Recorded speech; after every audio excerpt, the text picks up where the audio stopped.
My favorite play, I'm kind of cheating a little bit, it was recent. It's the double ace I don't think anybody can forget. And it sticks in my mind because even I lost myself in the chaos of the fight. Here we go, Imaqtpie may take him down, but the Zanya's play. Everybody jumps on one spot. All the eggs in one basket. He's still alive. Shifter finally goes down to the end. Double ace! Brett and the double ace! Nobody's gonna end the game.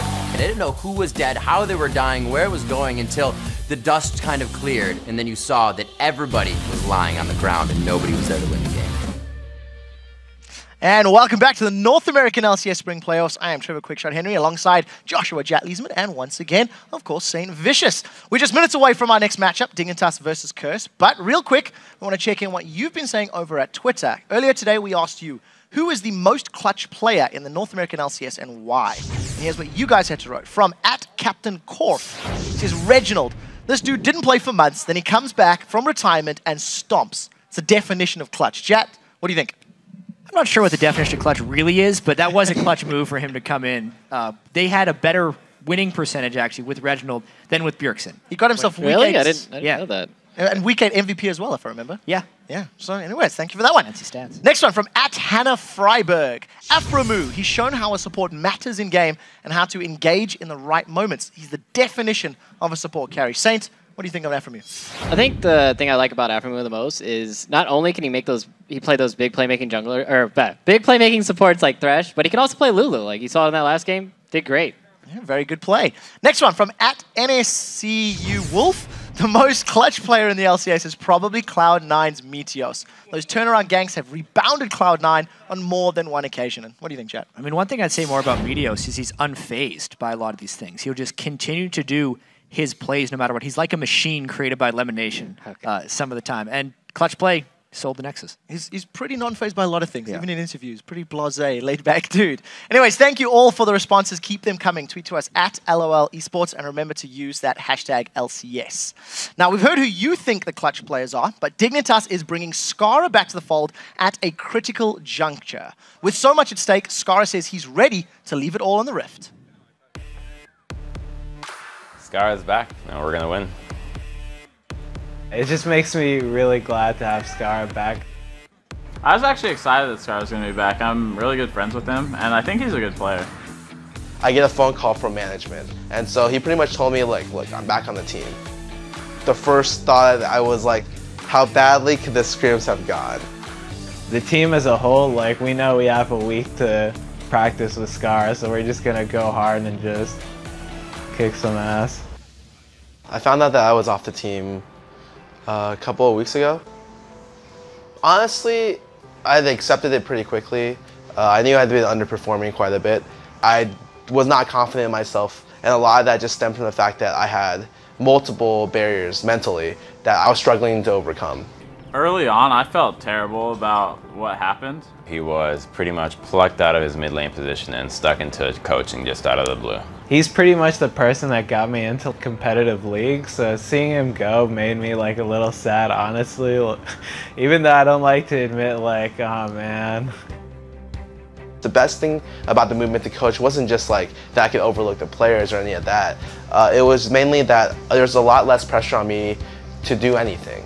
Watch the scrims instead of playing in them, analyze the scrims together as a team, and then went to sleep. So it felt still kind of like I was a player, but there was just a lot less stress on me. He did an incredible job coaching. I could not see somebody being able to fulfill that position better. He was actually a phenomenal coach, though. I'd love to have Scarra as the coach and as like our mid laner, but that's something that's impossible to have, being an exceptional mid laner and teaching all of us how to play the game. We're all excited for the playoffs. We think we'll perform really well, and we think we'll take down Curse. I think our week's going to come out as a surprise and as a victory. The meta right now favors a lot of champions that Scarra plays, so we're actually very comfortable with him, even though he's been the coach. Obviously, whenever big changes happen in your life, like reflections, I feel like necessary. You look back and you're like, well, what have I accomplished? And like, what have I done? Even if my career stops now, that I don't have many regrets. I played League to pursue my one goal in life, which was happiness. I followed through with that pursuit, and I found it through playing. And whatever happens now, happens. He's smart, he's handsome, he's just an overall splendid dude. He's helped carry us to like being an LCS standard team. Without him, we were struggling, so he could do anything that he wants, man. I'm gonna come back, I'm gonna try my ass off for this weekend. And then after then, we'll see what happens. A very emotional piece there, listening to the team. Overall, Dignitas sound happy to have Scarra back, but you have to ask the very serious questions. How bad were those scrims? Let's talk about what your thoughts are on Scarra coming back. I mean, some of the numbers we touched on in the previous show with Golden Glue being 20 CS below the average CS at 10 minutes for mid laners. And Scarra, when he did get benched, it was for a reason necessarily. He was underperforming. Not to mention, if he has been focusing on coaching, his gameplay might actually be lower than it was when he left. I think it's a very imperfect solution to their problem. They're hoping it works because they clearly get along. They definitely like Scarra, but I have to question how practiced he's going to be coming into this and how much of an upgrade over Golden Glue he's really going to be. Yeah, especially a player who had a limited champion pool already, and he's lost Gragas. He can play Karthus now. Well, we'll see. It is time for our next quarterfinal matchup, Dignitas versus Team Cursed. Now, Saint, does coaching have any sort of advantage or perspective that would help Scarra now that he's come back to active duty? I think it gives you a better outline of how the game should be played. Because, I mean, you're telling everybody, like, hey, you guys should be pressuring this, should be going to here, should be doing that. But now you're in the game, and you're like, oh, I can just tell them to do that in game. So I think as a leadership role, it helps out a lot. But I'm just still worried about how much Scarra has played. I think he was at PAX all last week, so we'll see. We'll have to see. Hopefully he didn't catch the PAX Plague, which I hear is terrible on this side of the world. Now, Jack, Dignitas' only win over Curse this year was with Golden Glue in the mid lane. Is it a risk for them to go back to Scarra, an old lineup that has already lost to Curse 3 times? I don't think it's any bigger risk for them. I still think the weight of all this is going to fall on the rest of the Dignitas organization and the rest of their team. I think Scarra will actually do okay against Voyboy. I don't necessarily think Voyboy is going to run him over in the mid lane, but it's going to be about the other assets. And that's Token, Voyboy. Who would he prefer? I mean, he's played both already. Isn't he 3-0 against Scarra? Stats don't lie, man. I think he'd rather play against Scarra. Well, he's got that wish for this particular matchup. Now, we are going to be heading into the game in just a moment or two, and I think the next thing I want to talk about is the two junglers, IWillDominate and Crumbzz. Both junglers, very aggressive, both like to get in your face. We are in a patch or a meta where aggressive junglers are doing well. Let's start with St. Vicious. What's your take on both of these individual players coming into the series?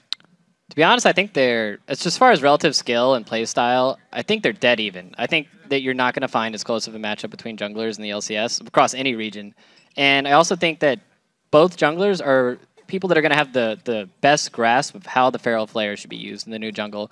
I've watched EU LCS, I've watched NA LCS, I've watched OGN, and every time I've seen Feral Flare brought out, it's like, you're like playing at like 50% efficiency. You're playing at like 70% efficiency. And I think these are going to be the two players who are like, okay, that's how you're supposed to use the item. So I think everybody needs to watch. Yeah, both these junglers know how to farm, and Crumbzz in particular, I feel like adapts to new champions almost faster than anyone. I've seen him jungle absolutely everything. And when I look at Crumbzz, I actually kind of see a jungler who is overburdened with responsibility on Dignitas. His lanes don't necessarily do that well. He is almost solely responsible for their vision, their killing, their ganks, their objective control, everything. He has to do too much. And adding Feral Flare on top of that might push him over the edge of responsibilities and make him pull back on other things. I do think Dominate will have an edge in the matchup, not because he's better, but because I think his lanes have the advantage. Well, we'll have to see how that plays out. We're going to send this one back over to Freak and Kobe this time to take us on to our next matchup. Thank you very much, Quickshot. What's up, guys? I am back. Kobe is now joining me. Thank you for replacing Jat. You're welcome. I love casting with you. You give me gifts, and you make my jokes sound so much better. Thank you. Let's get right to it, though. Dignitas versus Team Curse. Now, Kobe, Curse has given, they've been a team that's given Dignitas a hard time this year. But in the last meeting, Dignitas did win. They got the score back to 1-3, so there's a chance, of course. Yeah, Curse have shown that they can pull out a surprise strategy, and they have earned a reputation in the league for being unpredictable. So we can expect them to at least have something prepared for the first game, if not all of the eventual games. They've also run comps, anywhere from that Bash push with a solo Janna lane to an all-damage assassin reset team. Both of those were run with mixed success. And I just say that they really jump on new metas pretty quickly. Yeah, we'll see if they found a good one this time around. Of course, these are two teams that have spent some time in the #1 position, but they consistently finish in the middle of the pack since they've started in the LCS. It's made for a highly contested showdown whenever they meet. Yeah, these two teams do have a tangled history, and they've traded more than a few players back and forth. And this is the second year that they are locked in a battle for 4th place. A win here would be an important shot at the top-tier teams. Yeah, it's going to be, we'll see what the guys do with this one. We're going to see who gets their shot in just a minute. Dignitas versus Curse is a matchup. It's been a long-time rivalry. Curse, though, they believe their ability to adapt will give them the edge in this best-of-3 series. I think we are in a good spot against Curse right now. I mean, they did take the first 3 games. In our 3 victories, we prepared very well against them. We did take off the last game of the season against them, which is like pretty good. It's just like a bloodbath between us. We just like duke it out. Like one team wins, the other team loses. We're the type of team that can adapt over the course of multiple games, and a lot of teams can't. I think if we just have a perfectly executed laning phase, and then we go to like that dragon fight with confidence and we play really well, we just outplay them, I think that can snowball the game for us. Just historically, we've always won in best-of-3s against Curse, so definitely we have the upper hand against them. The Nexus goes down, and that is it! Dignitas takes it into the top 4! Right now, I would say we are at our strongest point that we've been in all season. We always have an easier time against them than other teams have. It honestly does feel like a grudge match. I'm not exactly sure why, but it does feel like that. See how the match shapes up. We're going to check out the starting lineups now. On the blue side, Team Dignitas. Cruiser in the top lane, Crumbzz in the jungle, Scarra in mid, Imaqtpie on AD carry, and KiWiKiD on support. And on the red side, it's Curse. Up top is Quas. In the jungle, IWillDominate. Mid is Voyboy, AD carry Cop, and supporting him, Bunny FuFuu. And our featured matchup in the series is once again the mid lane, Scarra versus Voyboy. Yeah, what else could it be? Fans everywhere are anxious to see how longtime veteran Scarra does back on the rip. Before he took over as coach, Scarra was having a shaky split. In his last week of play, he was 7th in kills and 5th in KDA among the mid laners. But Dignitas attributed a portion of their recent success to Scarra's big picture perspective and his ability to coach the team and give them a bigger picture view of the game. Yeah, we'll see if Dignitas looks like a better team this time around. Dig is going to need him to bring that knowledge because he faced up against Voyboy, who is undefeated against Scarra this year. Yeah, we've seen Voyboy is a player that can set up and have a big impact for his team. This is Voyboy's best matchup, by the way. 10.7 KDA in their 3 wins versus Dignitas, compared to Scarra's 1 KDA. But through the split, Voyboy has been inconsistent, and he averages a 2.5 KDA amongst the other teams in the league. Yeah, you saw their stats actually in their head-to-head graphic. They're basically identical stat lines. CS a little bit better for Scarra, KDA a little bit better for Voyboy. It's just like the head-to-head that works so much better. And it's fun, like, you know, we talked about the fact that these teams traded players before. Voyboy was the top laner for Dignitas way back in the day, so he's like played alongside Scarra, and old habits die hard. Like, there's still going to be those Scarra-isms that are still going to be there. That Voy is like, well, I know how you play, and can play around. I mean, you're seeing that in this matchup. Well, one of them is not going to be there is the Gragas, so he doesn't have to worry about that. But as they said, this meta does kind of favor Scarra's playstyle. He was always known as being able to out-farm his opponent. That's how he gained a big advantage. He would get a lot of money, and then towards the mid-game is where he would bring his power to bear in like team fights and stuff. So maybe we'll see him on one of those safer champions in farming with the Karthus or with the Orianna, something like that, because really right now, it's not the League of Assassins anymore. It's more about heals and shields and longer drawn-out team fights. It is, and we're going to see, actually, I was wondering if he was going to learn the champion, but Nidalee comes through for Scarra. You talked about safe long-range champs. Yeah, very... I haven't seen much Scarra Nidalee, I feel like. We haven't seen much of it, but it is one of those long-range mages, and it is a very popular champion right now just because of the power that she has late game. She can turn complete objectives or team fights around with only 2 spears. Yep. And both of these teams with very quick bans, by the way, coming out with their plans laid for this first game matchup. Yeah, so it's going to be Bunny FuFuu's Thresh, Quas's Rise, and Voyboy's LeBlanc goes away. Meanwhile, the Scarra, Soraka. I like that one. Used to play that one back in the day. Curse, though, I want to see where their picks actually go towards, because there's a lot out on the field. Most roles only got 1 or 2 bans here, so he says, you know what, maybe Xin Zhao is the most important jungler. Top lane Mundo, interestingly enough, is going to be the lock-in for Quas. Interesting here. The junglers were definitely talked up a lot coming into this matchup. And Saint was of the opinion that Xin Zhao is the strongest jungler right now. We can see that opinion shared at least a little bit by the team that he's coaching here. Dominate opting for that one early. He's a very well-rounded jungler now. It used to be that he was all about the early game and his very high-powered ganks. But since he thrives with the Pharaoh Flare, he also has a late game. You have infinite scaling with Pharaoh Flare. True. Once you get to the late game, kills or monster kills, everything awards you more damage, but also more sustain. That's a big deal. You get into those team fights, and as long as you get the actual combine going through, you can keep it going on. Lucian already grabbed for Imaqtpie. Is going to be playing that one for himself. Scarra going to make the lock-in for his team.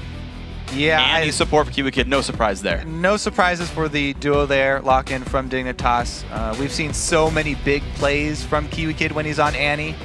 They really rely on him for the initiations, and they've rarely been out of sync. He has a really good line of communication with the rest of the team and a very good understanding with QtPie. They play together so much. They're both kind of on a different level, but they're on the same different level. Yeah, they are.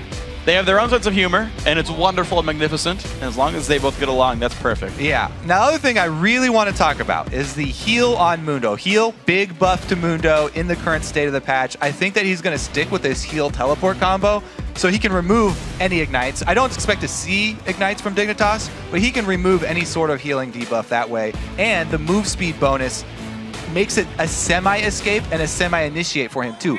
Heal is really the jack of all trades when it comes to summoners. It's so good in almost every situation. And you're going to see how many get brought out on both sides of the lineup. Right now, it's going to be Corki, Leona, heavy magic damage lane here for Curse's duo there of Comp and Bunny FuFuu.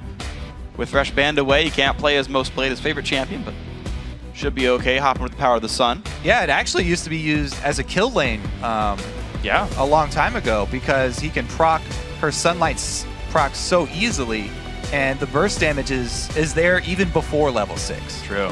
It's a scary lane. The chasing is actually really strong as well. You've got locked in, you've got chasing.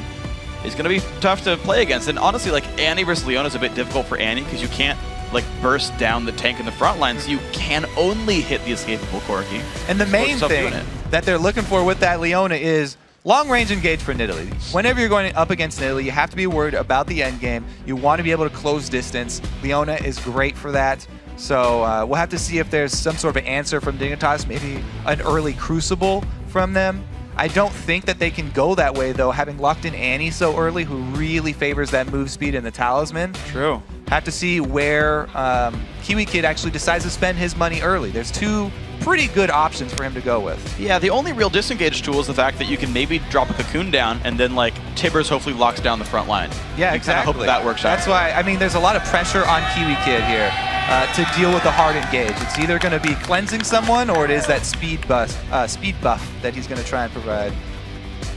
And I want to see what the last pick is for Curse. They're going to look. They were hovering Syndra. Or sorry, they're hovering Akali. They're hovering Syndra now. I am curious to see where it goes. Actually, yes. The Yasuo. Now, there's only a few knockups, but Yasuo's got good engage. Yeah, since there are so few knockups, this is pretty much about the lane matchup. A lot of Koreans, or not, you know, Yasuo into Nidalee is one of the few matchups that people actually like to take Yasuo in among mages in the mid lane now because he does have that kill pressure. And talk about closing the gap. Yeah. Yasuo also has the ability to negate spears in the late game, protecting everybody with his ginormous wind walls. It'll be up easily once per minion wave, so if you want to play offensive or defensive, you can say, okay, during the duration of this minion wave, you can block all the javelins. Yeah. You talk about summoner spell picks. There are a couple of ignites there. Exhaust for Scar to survive the all-ins. So, yeah, exhaust all around amazing against assassins like Yasuo. Yep. So that's why we don't see a lot of them. But because he's such a good pick against Nidalee, that's why they're going for it. Good to leave that as a last pick. Yeah, it's good adaptation. So as the teams load onto the Rift, let's tally the votes over at LOL Esports. 54% think that Dignitas is going to come out on top. Very close. I like that because this is definitely the closest match I think that we're going to have today. Especially since coming into this is the match where both teams have prepared. So we get to see how good their theory crafting is. As the best of 3 goes longer, we get to see the adaptations and the differences with side choices. But really the first game is so exciting because we get to see what they feel is very strong in 4.5, which is fairly new for these guys. We'll see it happen. Now remember, guys, throughout the game, we will be checking in with you at Twitter to see who you think will win. Yeah, tweet your choices using that hashtag DigWin or the hashtag CurseWin to @LOL Esports. And we will periodically be showing that graph and decide if the fans are fickle or if they will stick to their initial votes. Well, I mean, I think it's fair to like get evidence and then change your opinion. Yeah. That's just being scientific. Like, you know, I thought Dignitas would win, but Curse are 10-0. You know what? I feel like I'm going to change my option here. See which way it goes right now. The stun charged up here for KiWiKiD. Also goes for a Spell Thief's Edge. I don't see that actually pan out amazingly for Annie typically. It's a bit hard to get stacked, especially against the Leona lane. But yeah, they're probably expecting 2v1 situations because they're so common nowadays. 4.5 with all the invades to protect junglers' first buffs, which are, to be fair, extremely important. And there's a reason that everybody does that. There are other plays that you can do. You can everybody stack up and try and defend a buff, or you can invade the off buff. It's just that the other plans involve a little bit more risk, and each extra ounce of risk that you have in the early game makes these teams very uncomfortable. They don't want to have the other team snowball an early lead off of level 1 just because of they chose the wrong buff to invade. Yeah, so Curse playing a bit risk-averse here. I actually want to check back on the Summoner Spell picks because we actually have a pretty varied lineup, actually.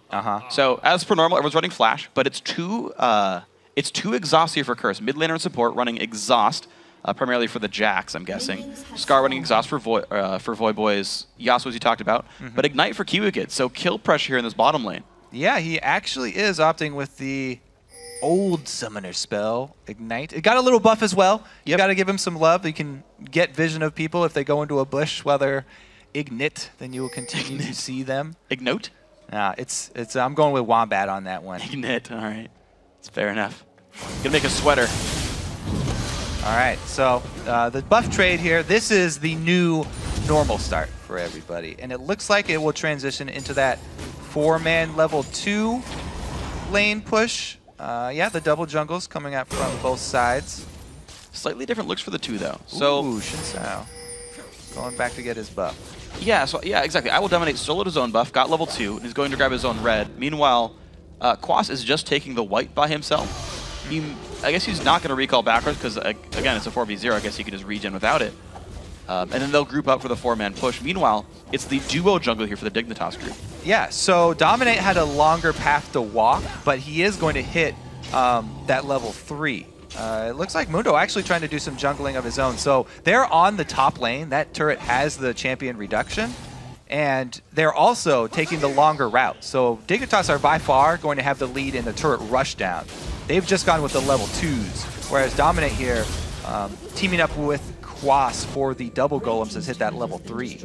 Now, one thing that's going to be interesting to watch for, though, is that Dignitas pushed on the second wave, meaning most of these minions are now dead as that turret went down. So their second turret push is going to be very minion-light. Their cannon minion just now showing up. Curse's push is on wave 3. A lot more minions here. They'll move faster, though Dignitas is farther ahead. Yeah, you got to keep track of that cannon minion. So important. Dignitas's cannon has just come in as well. This one should probably be able to save most of that giant wave for Cruz. They've got a lot of ground to make up, though. And meanwhile, you have to always think about the mid lane as well. You know, there's so much action going on in the side lanes. That means the mid lanes get to have isolated matchups. And Voyboy was the one who got that counter pick. He's the one who's trying to use the Yasuo to punish Scarra's Nidalee early, try and keep her down before level 6. And Dignitas made their way up to the inhibitor by about 4 minutes, but Curse with the early recalls are going to make their way back. So +1 turret for Dignitas. However, Cop is still in that side lane, shoving it down into the tier 2 turret, getting a bit of a minion lead for that.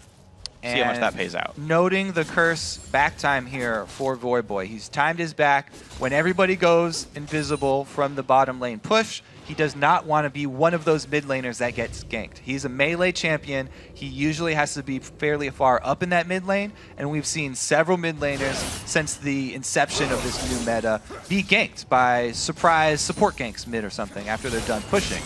Yeah. Voyboy will not be caught off guard. It looks like there's not going to be many surprise ganks in general. Look at the item builds. IWillDominate, Voyboy both grab dual wards on their way back to the base. Machete plus double Thorn's Blade here, so the investment in early power, a lot of vision here. Curse setting up for an early vision game. Yeah, also in these 4 versus 0, I guess, switches, you also have to know what each team is going to do with their wave that was shoved all the way in. Looks like both of them are opting to try and push it back. They're not trying to have any deep freezes here.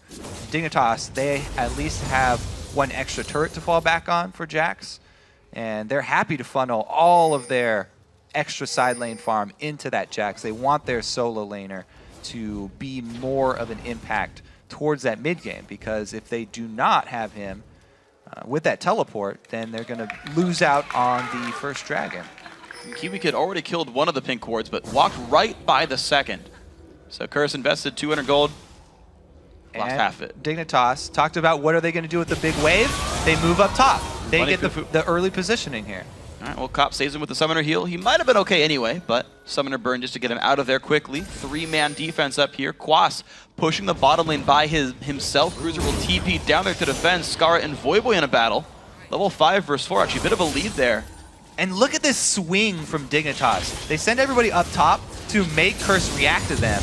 They have all their resources trying to defend that turret, and Dignitas abandoned their giant wave. That's the huge wave that you usually see teams pushing with, but they make a really good call. They use their teleport down bottom, catch that wave at their turret, and actually swing everybody towards the mid. A bit of damage for it. Cocoon goes on to IWillDominate, actually. Curse on the back foot with all of these moves here. Cruiser did get some farm in the bottom lane, though. 37 to 29 across those guys. And the Jax is really scaling. He is level 6. Mundo not yet there. Cruiser got a good deal with these lanes. Yeah, so what they did here with Dignitas is not only did they funnel, mid lane. Big engage. KiWiKiD very low on health, but the damage comes back. First blood goes through to Dignitas. IMaqtpie trying to get his team to safety, but Voyboy gets the knockup. Still getting the damage across. The counterattack by Curse looking pretty good. One hit to go on Crumbzz. Boy gets in turret range, has to flash. He is one hit from dead. Little over aggressive. Yeah, 1 versus 1 exchange there for Curse initiating when they still only had 3 people, so it's sort of a 3 versus 4 for a small amount of time. And they only trade kills. Very dangerous for them. And it's good for Dignitas now that Scarra has finally hit that level 6. We will look for the blue buffs next time around. Let's see here. How far is Corki? He's fairly close, but again, it's a little bit early. KiWiKiD does get some distance with his flash, and it buys him enough time to get his stun off. So that was huge for them. Cop eventually does come in and answer the kill, though. He's going to make it, though, a 600 gold lead, though, for Dignitas. Of course, they're the team that's plus a turret. But, you know, being the team that has the first blood bonus gold for 150, the extra turret's worth about 700, them being only up 600 means that the farm is going Curse's way right now. They are out CSing, getting individual gold in general on the map. So that is one thing to keep in mind for Curse, is the long laning phase so far is going their way. One of the most interesting things about the changes to the early game is watching where teams actually choose to put their money, because before, a lot of laners' income depended on how good of a laner they were. You know, how well can you CS against your opponent and deal with jungle pressure. Now, though, teams actually get the choice early on, who do they want to funnel that side lane farm into that's been pushed in past 2 turrets. And Dignitas are putting a lot of their money into Jax. They try to get him that full top lane wave all the way up to the turret, and then they also teleported him down bottom to get all of that. So it's very interesting to see, and it's pretty much expected when you do have that Jax who scales so well towards the late game, to see where they want to put it. Now, the next question that is going to come up, how will they deal with any sort of dragon pressure? Because the teleport was used for Cruiser, but it was used on a turret, and it will come back up very soon. So they can actually reposition him one more time. Yeah, Cruiser TP up very, very soon. Quas already is there. Voyboy going to hold the lane in the top side. Looks like a rotation by Dignitas not going to pan out here, as Curse also made that move. But IMaqtpie still wants this push. He is still clearing minions up in the top side, wanting this push to work. And he's got 3 people up top already swinging down towards mid here for Dignitas. Cop's got to be a little bit more careful. Okay, good dodge there by Cop, but his turret very nearly dead. And Voyboy being up top, he does not have a teleport. Dignitas could try and rush something here. They're getting the early control of this mid lane, which is really, really low. And there's the minion line. Looks like Dignitas don't want to force this. Bunny FuFuu not even level 6, but they don't want to risk the engage anyway. Cruiser and Quas just chilling in the bottom lane, 8 for 7. This matchup actually is continually going Cruzer's way. This minion lead has gone +20 since I last looked at it. Yeah, he's gone with the early burst build here for Jax, the Sheen. So that just makes his harass even more scary. In the laning phase with Jax, by the way, it's quite easy what you do. He's very strong right now. Once you hit that level 6, you auto-attack a minion twice to get your ulti proc, and then you leap strike onto them with Empowered Strike. Adding Sheen onto that is so much burst damage. He's almost like a mage at that point. And if you fight him, he's got attack speed already. You can dodge you for a while. It works out quite nicely. He's a great laner once you hit 6. QtPie, he's going to get the bottom lane farm as Cruiser went back. Looks like Cruiser will hold the top lane. More well-equipped to stay in lanes with no turrets available. That's fine. Dominate still on the clears, though. It's going to be Ancient Golem for Crumbzz, no surprise, but Wriggle's Lantern for Dominate. He's actually 14 stacks, and Kurt's going to start out on Dragon. So they actually have amazing positioning on this. Should be uncontested. Now, in the last series, there was a lot of criticism for Nintendo and his management of the stacks. However, you have to remember that these games are the lane swaps, and you have to put some time into turret pushing. However, Dominate is doing a pretty good job of balancing the off time in his jungle, and also you have to remember that you can also steal away big camps from your opponent's jungle. So every time you see them available, do not be afraid to do some counter jungling. Not right now, Dignitas. Playing it slow and steady. Curse kind of doing the same. They've actually made a good move for some global objectives, though, with that dragon going down. And the early gold lead from the first blood and the turret pretty much washed away now at this point. Pretty much even game right now. Scar happy to keep farming up, though, on Nidalee. Still just chilling with the Chalice. This mid lane turret so close to dead. But Dig don't quite commit for it. Yeah. PewDiePie going to kill that ward away. Nice choice. That's why wave clear is so important in the new meta, because there's so much time spent sieging, and you want to buy as much time as you can for your jungler to be able to actually jungle. Corki's a good champion for that as far as AD carries go, but it's not enough, and they can't hold on to that mid lane. Good little move here from Dig, rotating from the mid lane after it's dead all the way up to top. And here we are, Dignitas. Their entire lineup is here. Quas, excuse me, has his teleport. So this could be a 5v5 if they wanted to go for it. If they're not going to go for it, they should be having Quas shove his lane as hard as possible. Oops. Sideways windfall right there. Late teleport comes in. Curse wait until the turret goes down, but no engage whatsoever. Dignitas, 2 turrets unanswered. Yeah, a few little mechanical mistakes there from Curse all at the same time. Does cost them that large cooldown for teleport. They already lose the turret and don't get the fight, and they also don't get the shove down bottom. That wave that Quas was working on is not even going to hit the turret. The minion wave is going to stop right before it, and that will be QtPie, very happy QtPie. Yes. Able to go soak all of that blob of money right up. He'll get to have his pie and eat it too. Ah, Javelin missed. Scar's got to try again. Puts the trap down. There he goes. Blue buff for himself. Even if it didn't, if he didn't hit the turret quickly, like Cruiser still had TP, there was almost no way that was going to nobody. Yeah, that was just perfect timing there, though. That's going to be a stacked up Bloodthirster. Perfect for QtPie. The other thing that's good for them, as we just saw, controlling blue buff. They didn't have any hard time with it, even though it was the dual invade and both teams exchanged blue buffs. There was no small lizard left there to delay the respawn of it. Yeah. Yeah, that was theirs at the very beginning of it all, and they kept it going. So it's interesting to me that Curse is playing so slowly in this game. It feels like one of the games where they lost to CLG, where they were so afraid to make any moves that Counterlogic Gaming like kept pushing, and Curse never actually went to go engage. Like, well, this one's not good yet. This one's not good yet. Dignitas have now answered 4 turrets in the mid game. Curse have engaged exactly 1 fight. No one's making any plays. I think they've been trying to accommodate the Pharaoh Flare jungler into the lineup here. They were doing their best to hold all of these moves from Dig without having to call Dominate, because he's not going to do that much at a turret. Xin Sao, not that great when compared to Elise when he's sieging up. Crumbzz will obviously have a pretty big advantage in that, able to harass under turret and be ranged. So Curse are sort of biding their time early. I think the biggest mistake for them was that top lane move. They wanted to finally go for it. That was their hard engage. It's the hard engage versus Nidalee. You need to actually make that play work for them to stay more even in this game. Yeah. Well, we're going to see 2 minutes till Dragon. That's going to be maybe the next big fight. Dignitas still working the map. Now, Dominate's at 24 stacks now, so he's about at a 15-minute combine, which is still a rather quick clip. It's really good time for the swap that happened. Yeah. And that's what I was talking about, how they were sort of sacrificing little things to try and get him to that point. It's such a huge burst in power when you get the conversion up to a Feral Flare.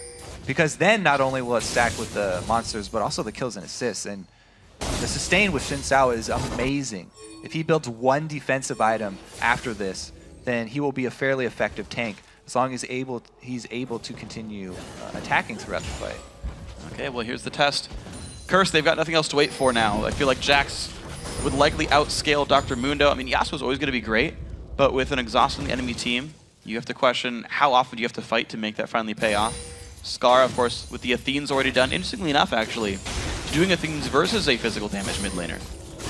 You often see all kinds of different builds when you fight, you know, somebody's going to be in your face, deal a lot of AD. But Scarra wanting the regen, wanting the siege build. Yeah. That plus blue buff will be plenty for him. It's interesting, the summer spells now. Okay, double man gank up top. Nope. Negative. Now, do you think we will progress to the point where everybody's just running heals and exhaust and teleports, and we even forego flash? Because they're so strong right now, and heal actually gives some move speed. Wait till we see a team fight where there's 4 exhausts. 5 heals, 4 exhausts, and a smite. Yeah. I actually wonder, like, I'll entertain the thought, right? Just try it, and that will be hilarious. Yeah. Nobody does any damage. 5 heals the dream. And you run Soraka Lulu. Oh god. Support Karma. AD carry could be Sion. I am interested to see how the first fight does come out, though, because Scarra's exhaust will be extremely important. Buddy FuFuu gets exploded over the wall. Nothing's going to save him there. Down he goes. Yeah, that's what we talked about in Champ Select, why Dignitas rely on KiWiKiD for a lot of the plays to be made, and why they locked in that Annie pretty early for them. Vision control around Dragon comes back up, and they get the jump on Team Curse. Rewarded with an objective. Curse are in a bad spot trying to answer Dragon with mid-turret pressure. So Quas going to run away. Double Ruby Crystals still in the inventory, actually. Going to wait for a while to combine those the rest of the way up, but Dignitas now the inside track in the mid lane. Good Javelin hits IWillDominate. Cruiser going to zone the team away, put a ward down as well. Dignitas are going to stay for this one, but Bunny FuFuu off of the wings has the ulti, puts it down, they stun Crumbzz. Quas comes in, Voyboy off the wings, he's got 2 Qs to go to the knockup, puts the wind wall down, goes back to the engage. Cruiser in the air, they don't go for that one yet though, the flash is coming across the wall. He exhausted the chase still coming through. Cruiser versus Dominate. Dominate wins that fight, looks like Curse are picking up kills. Voyboy still has the ulti to re-engage. Dignitas run away. So right before this, I called out where is Scarra going to use his exhaust. It went down on Mundo, the Sunfire Cape Rush Mundo. Not going to deny a lot of damage, and this is the hard engage versus the Nidalee comp. This is the give and take. Yes, it was a 1-team fight for Curse, but they're still behind in gold, and they've got a long ways to go. Great solar flare from Bunny FuFuu. They get the engage, and the fallout from damage is quite nice. Dominate comes right in, and they're able to lock up Cruiser here. The exhaust going down on Jax to keep his damage low. Nice jump there from Dominate. The confidence to go after Jax. Yeah. I'm actually so surprised that Jax even died in a very auto-attack heavy team fight. That he's dealing with Xin Zhao, he's dealing with Yasuo, dealing with Corki, and he's like, actually got focused down pretty early on and died.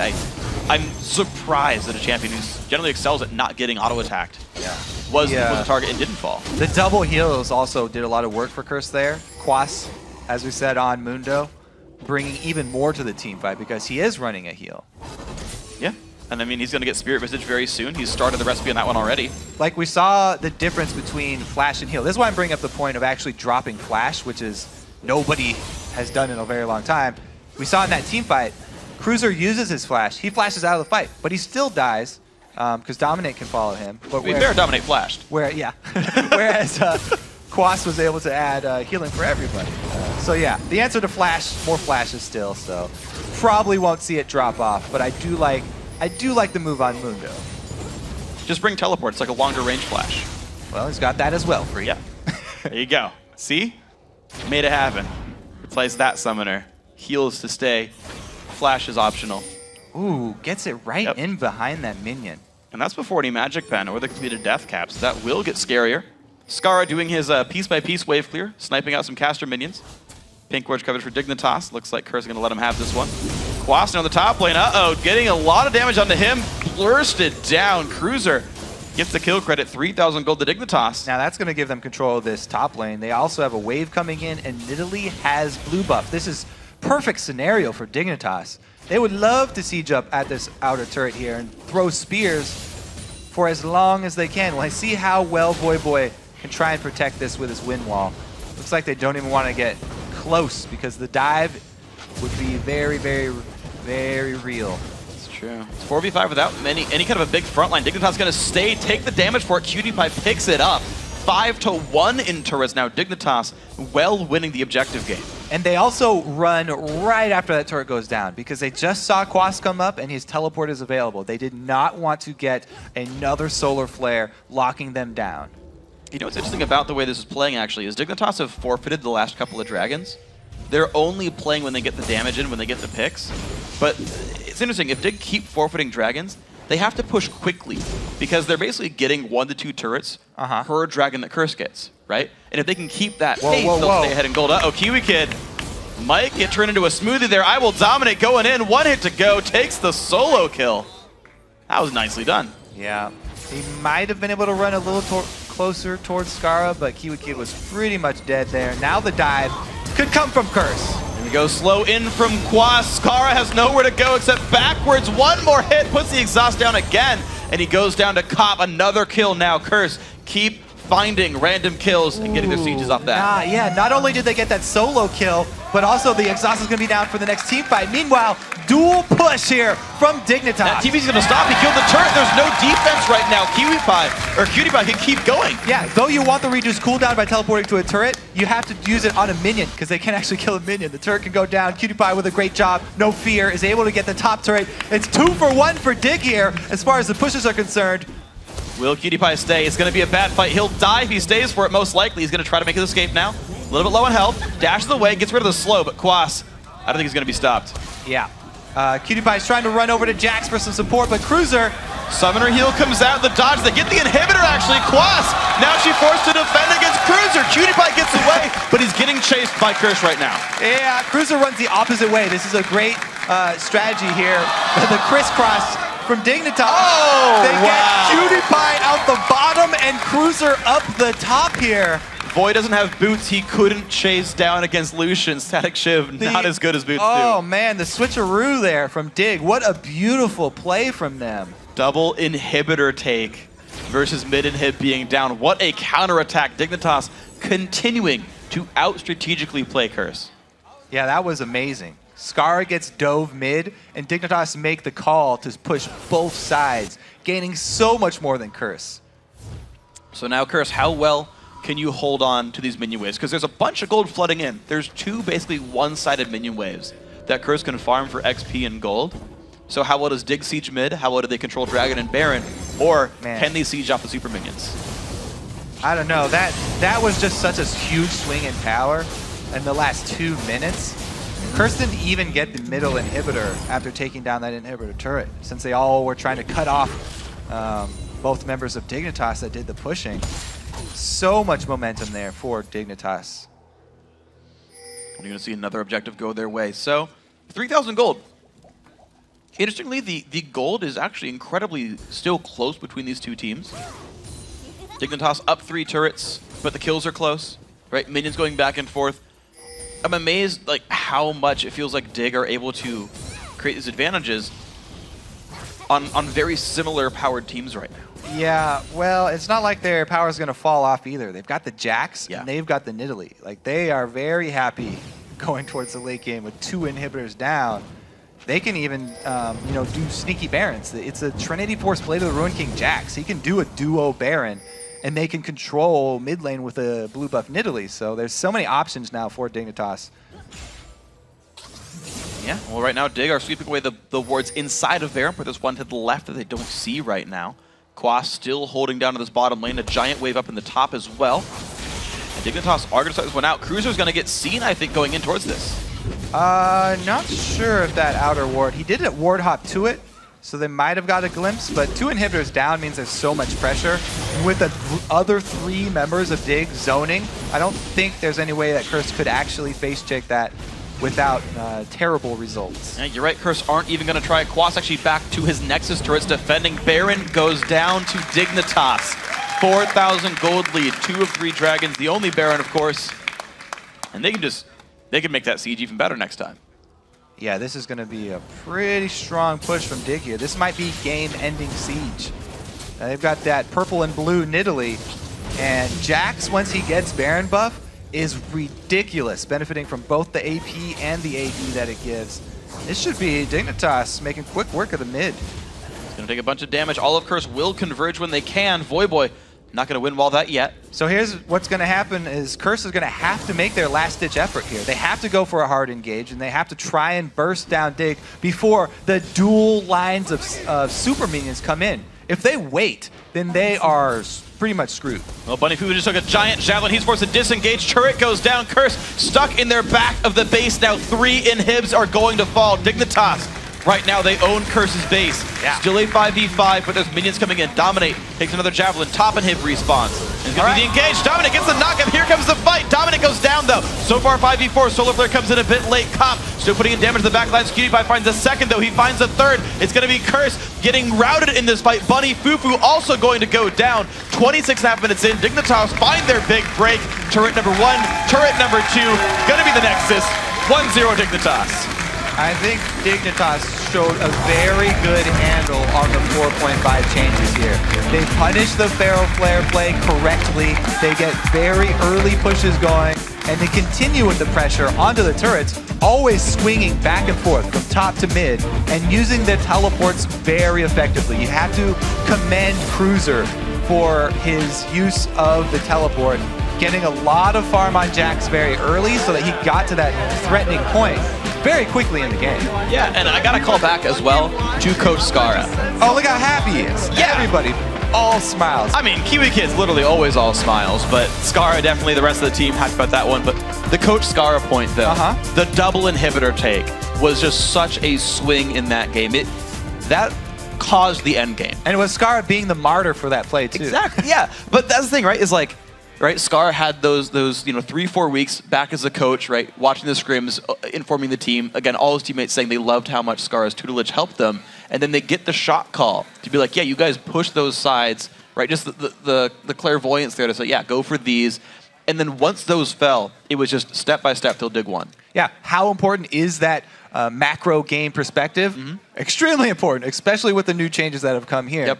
Dignitas just blow Curse away with this one. Yeah, game 1 of the quarterfinals was exactly what that one was. So, Poke Comp worked out for Dignitas. Right? Yeah. You know, split push Jax, Nidalee, Lucian, Elise there as well. Some good sort of backline support right there. Leona's there in case, or not Leona, sorry, Annie there in case you need some disengage. The picks came through for KiWiKiD actually pretty well.